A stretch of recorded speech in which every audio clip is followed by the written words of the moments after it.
Hello, welcome to Ensemble Conversations with me, Mark Kilmurry.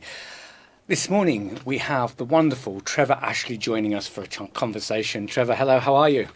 Hello, Mark. Very well, thank you. Good to see you. How's things with you? How's isolation treating you? Oh, it's been a weird time, of course, up and down and strange and unexpected. So it's been a lot of things this time. Yes, it has, hasn't it? And it'd be nice to know if we can get back into a theatre and perform Yeah, sometime soon. um, Trevor, you made your debut at the Sydney Cabaret Convention 1998, is that right? that's correct. I started out as an 18-year-old kid Yep. trying to do cabaret. And it was sort of the first time I ever performed in front of anyone from the industry, and it went so well that I sort of launched myself into cabaret for quite a few years. Yes, going off to New York and internationally, it went very well. How did that feel for you? Was that something that you wanted to do as a boy growing up?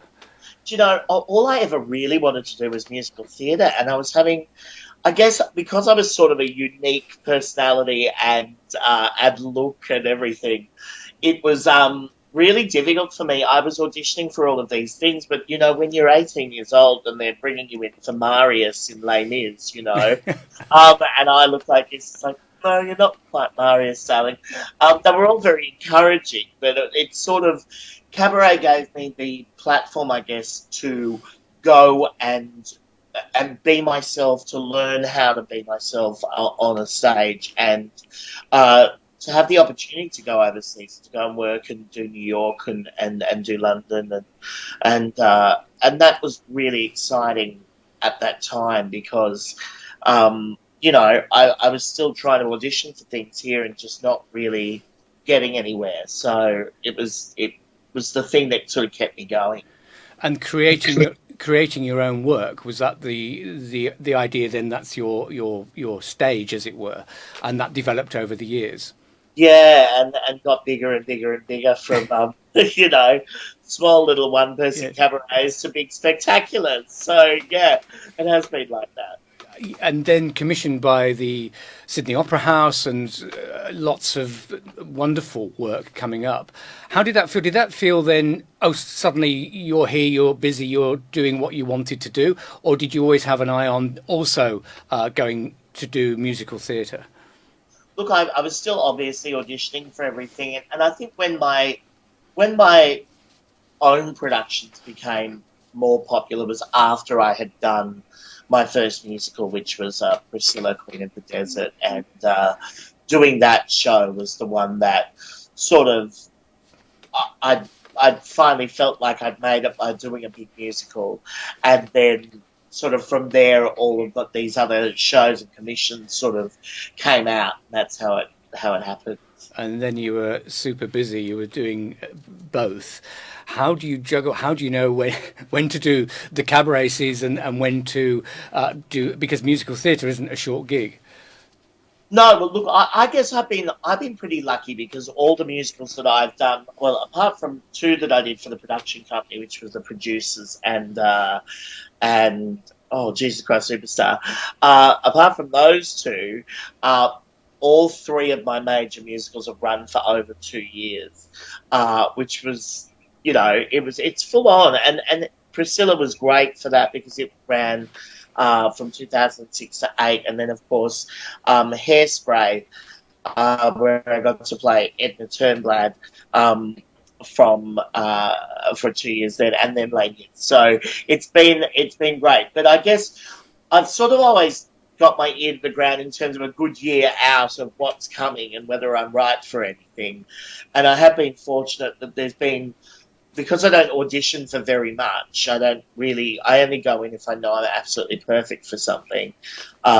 So I've sort of made those decisions a lot myself. But obviously it's been a while now because Les Mis was 5 years ago, so it's been a Really? while.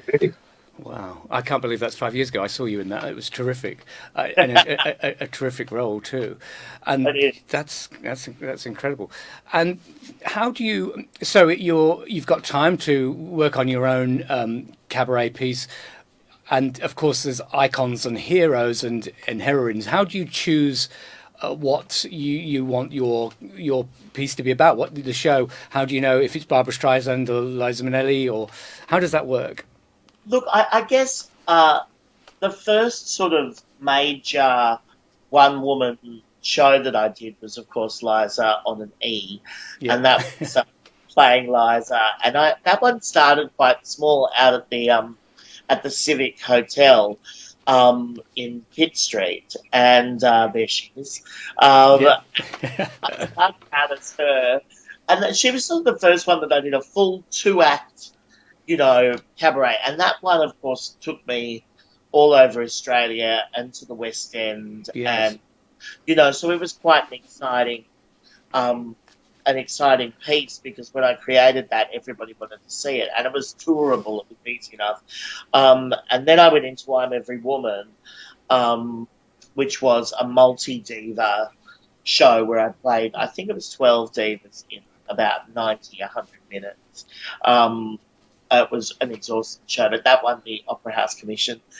And then after that came Bassie and Diamonds Are for Trevor, and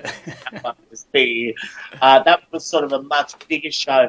Look, it's mainly the shows that I've decided to do, and there's Shirl. Yeah. The shows that I've decided to do mainly, I guess, are because I have a connection with that particular artist, and I think that there's a story or comedy or songs to be gotten out of and told and sung. I find, it's hard because they're sort of my best impersonations. I've been doing them for quite a while. So I think now finding new ways of putting shows together, new ideas, and it is a lot more difficult, just because those were the ones that came naturally. So now it's like, okay, so what's the next one, and who do I do? And I did during lockdown, I did a live stream of Cher, and I'd never done a full hour of Cher before, but I did that as a live stream, complete with a socially distant backup dancer and 5 costume changes. But Fantastic. maybe it's time to do that as a big production. I think that'll probably be my next sort of major sort of one, with a big band and lots of costumes and all of that. Fantastic. Can't wait to see that. I like your titles too. I think the one, Liza's Back is Broken, was that was one of my favourites. Now, Trevor, you told me last time we met, when you did a show for us at the Ensemble Theatre, which is absolutely terrific. You were telling me about the Liza Minnelli story. Can you just tell us now again?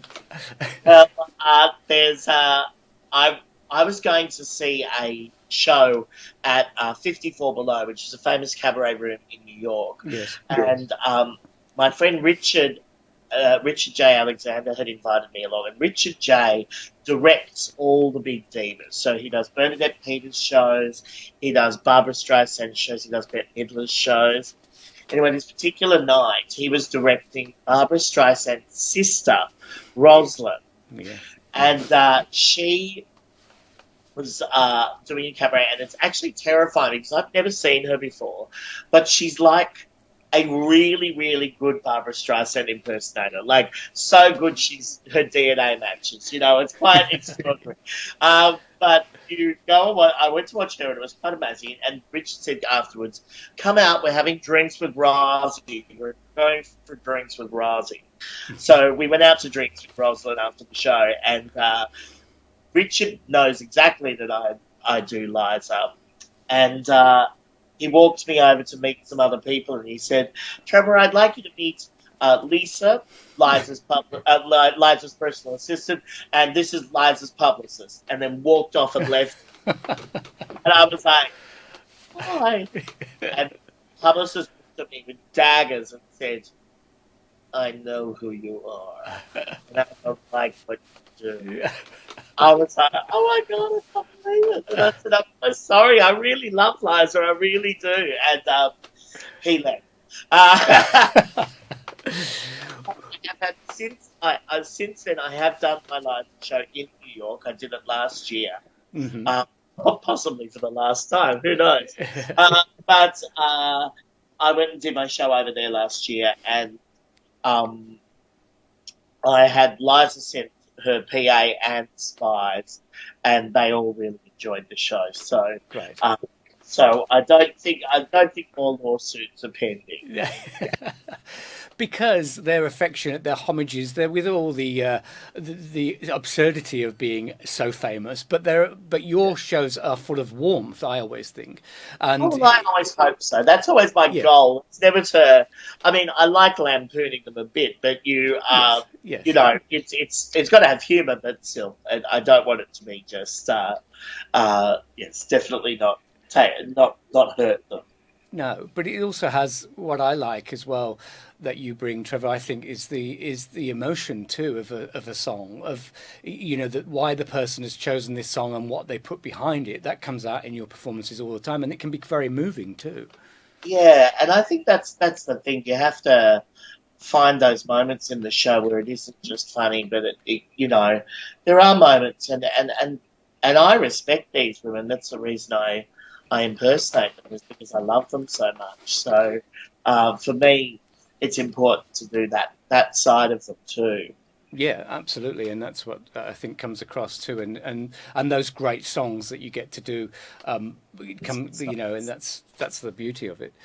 When you did Les Miserables, how is that then going from creating your own work to doing a part as you did in Les Miserables, which is absolutely fantastic? It was certainly a big adjustment, because I probably had my most creative period between Hairspray and then doing Les Mis. And I think in those 3 years between, I'd done, 4 or 5 of my own shows in that time. Right. And it was a big adjustment. I found it quite difficult. I think also just because Les Mis, even though I got to play the one fun bit of Les Mis, it is still a rather depressing, hard experience to do. I found probably after a couple of months, it was a slog. It's a slog. It's a long show, and I loved playing Thénardier, and I loved the character, and I loved doing that. But it was difficult. It was one of the hardest experiences, and also I found it very difficult vocally, because I had to be so. I guess because my voice is so high naturally, but trying to get it down there and be all master of the house, sleeping like this every night, was incredibly taxing on my vocal cords, and for about the last 8 months of the run, I literally was struggling, and I couldn't sing anything else. I could only sing Les Mis. My voice was ruined, and it took me months after the production was over for me to get that back. It took a really long time. Wow, it was impressive. I was, seeing you in that role, your range. It was incredible to hear that voice coming out, because I was used to the other end of the scale, as it were. But it was incredible. How does that work then? It becomes it's a job, I guess. You go to the theatre, it becomes a routine.